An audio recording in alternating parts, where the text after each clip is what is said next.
ஓம் நம சிவாய. வணக்கம். நான் ஜோதிட ஜெமிலி ஃபென்டிபிளாக பேசுகிறேன். கும்பராசியை பற்றி நம்ம பார்க்க போகிறோம். ஸோ ஏற்கனவே கும்பத்துக்கு நிறைய பதிவுகள் போட்டிருப்போம். இவங்களுக்கு என்னெல்லாம் நடந்துச்சு, 7.5 சனியில் என்ன பண்ணலை எல்லாத்தையுமே தான் பண்ணார். ஸோ இவங்களுக்கு வச்சு செஞ்சுட்டாரு அப்படின்றது தான் அடிக்கடி சொல்லுவோம். ஏன்னா இந்த கும்பராசிக்கு மட்டும் அவ்வளோ பிரச்சனைகள் தொடர்ந்து வந்துட்டே இருக்குது. மற்ற ராசிகளை கம்பேர் பண்ணக்குள்ள இவங்களுக்கு காலச்சக்கரத்தின் 11ஆம் ராசி. அப்போ இவங்களுக்கு லாபத்தை கொடுக்கணும்னா ஒரு கஷ்டத்தை கொடுத்து அப்புறமா தான் இந்த சனி பகவான் வந்து உங்களை அப்படியே மெருகேற்றி வெளியே கொண்டு வருவார். இப்போ இதிலிருந்து கொஞ்சம் கொஞ்சமாக இவங்க வெளியே வராங்க. இதில் உள்ள நட்சத்திரங்கள் வெளியில் நமக்கு வந்து எப்படிப்பட்ட பலன்கள் வரப்போகுது இனிமே அப்படின்றத பார்க்கலாம்.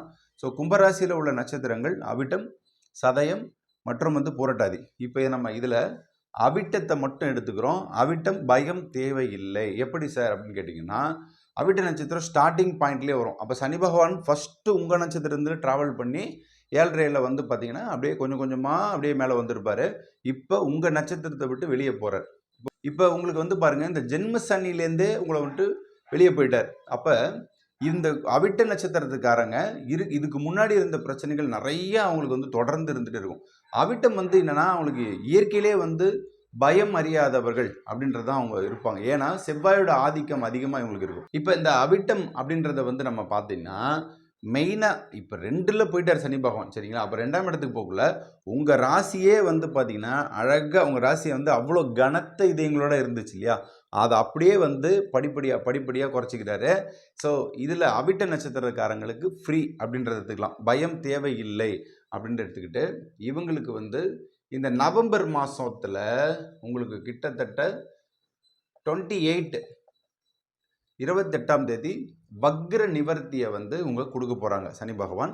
அப்போ வக்ர நிவர்த்தி ஆன உடனே இந்த கும்பராசியிலேருந்து இருக்கக்கூடிய ஃபஸ்ட்டு நட்சத்திரம் அவிட்டம் தான் உங்களுக்கு வந்து பாருங்கள் பிரச்சனையிலேருந்து வெளியே வரக்கூடியது. ஸோ அவங்களுக்கு பயம் தேவையில்லை. இவங்களுக்கு வந்து ஃபினான்ஷியலி நிறைய ப்ராப்ளம் வந்திருக்கு. அதே மாதிரி பார்த்தீங்கன்னா உறவுகளால் நிறைய கஷ்டங்கள் பட்டாங்க. கோர்ட்டு கேஸு வழக்கு இதுவும் உங்களை வந்து அதிகமாக பாதிப்படைஞ்சு. ஏன்னா செவ்வாய் வந்து பார்த்தீங்கன்னா இவங்களுக்கு வந்து இந்த கும்பராசிக்குள்ளே இந்த செவ்வாய் நட்சத்திரம் சனிக்கும் செவ்வாய்க்கும் ஆகாதது. ஸோ அப்படி இருக்குள்ள இவங்களுக்கு தான் ஃபஸ்ட்டு ப்ரியாரிட்டியை வந்து கொடுத்து இவங்களுக்கு தான் பிரச்சனைகளை கொடுத்துருப்பாங்க. அப்போ அவிட்டம் இதுலேருந்து வெளியே வரப்போகிறாங்க. இந்த நவம்பர் 28லேருந்து அவங்களுக்கு பிரச்சனைகள் மெல்ல மெல்ல மாறக்கூடும்.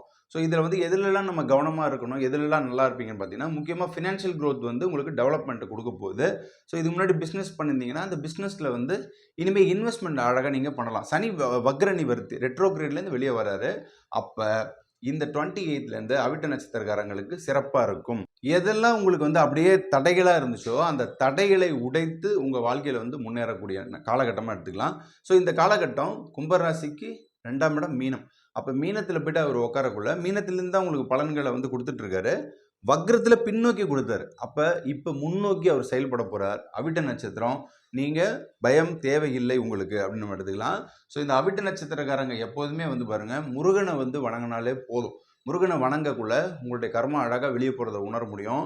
ஸோ அவிட்ட நட்சத்திரத்தில் பிறந்தவங்களுக்கு என்ன திசை என்ன புத்தி அந்தந்த வயதுக்கு ஏற்ப இப்போ 20 வயசில் நீங்கள் இருக்கீங்கன்னா கண்டிப்பாக இதில் வந்து படிப்பு கிட்டத்தட்ட பிரச்சனைகளை வந்து உங்களுக்கு கொடுத்துருக்கும்.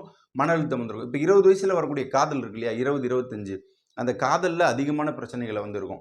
இதே 30 வயசில் இருக்கிறீங்கன்னா மேரேஜ் சம்மந்தப்பட்டது, திருமண வாழ்க்கையில் பாதிப்பு, வேலையின்மை, கஷ்டமான ஒரு காலகட்டம். பெற்றோர்களுக்கு 35-40 இருக்கிறவங்களுக்கு பெற்றோர்களுக்கு மருத்துவ செலவு, குடும்ப சுமை, பாரம், கஷ்டம், காலம் இதெல்லாம் இது அப்படியே மெல்ல மெல்ல இந்த சனி பகவான் வந்து வெளியே போகிறாரு. இப்போ வந்து உங்களுக்கு பிரச்சனையிலேருந்து மீண்டு வருவீங்க அப்படின்றத நம்ம எடுத்துக்கலாம். ஸோ அவிட்டம் பயம் தேவையில்லை. ஸோ இந்த காலகட்டத்தில் வந்து பார்த்திங்கன்னா உங்களுக்கான தேவைகளை நிச்சயம் நீங்கள் வந்து பூர்த்தி கொள்வீங்க அப்படின்னு நம்ம எடுத்துக்கலாம். ஸோ வணங்க வேண்டிய தெய்வம் நம்ம குறிப்பாக அவிட்டத்துக்கு வந்து முருகன் தான் எடுக்கிறோம். இப்போ நீங்கள் என்ன பண்ணுறீங்கன்னா, அந்த கும்பராசியில் அவிட்டம் இருக்கனால கருப்பு சாமி, ஐயனார் இந்த மாதிரி வேல் வச்ச தெய்வங்கள்லாம் இருக்கு இல்லையா, வேல் வச்சு கம்பு வச்ச தெய்வங்கள் அதெல்லாம் நீங்கள் ஃபாலோ பண்ணாலே அவிட்ட நட்சத்திரம் சூப்பராக வெளியே வந்துடுவீங்க.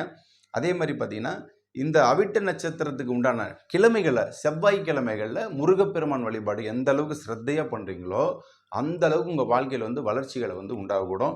அவிட்டம் நிச்சயம் வந்து பார்த்திங்கன்னா வெற்றிகளை வந்து கொட்டும் அப்படின்றத நம்ம எடுத்துக்கலாம். எல்லாம் உள்ள இறைவன் எல்லாத்தையுமே உங்களுக்கு கொடுக்கட்டும். நிச்சயம் நன்றாக இருப்பீர்கள். வாழ்த்துக்கள். நன்றி, வணக்கம்.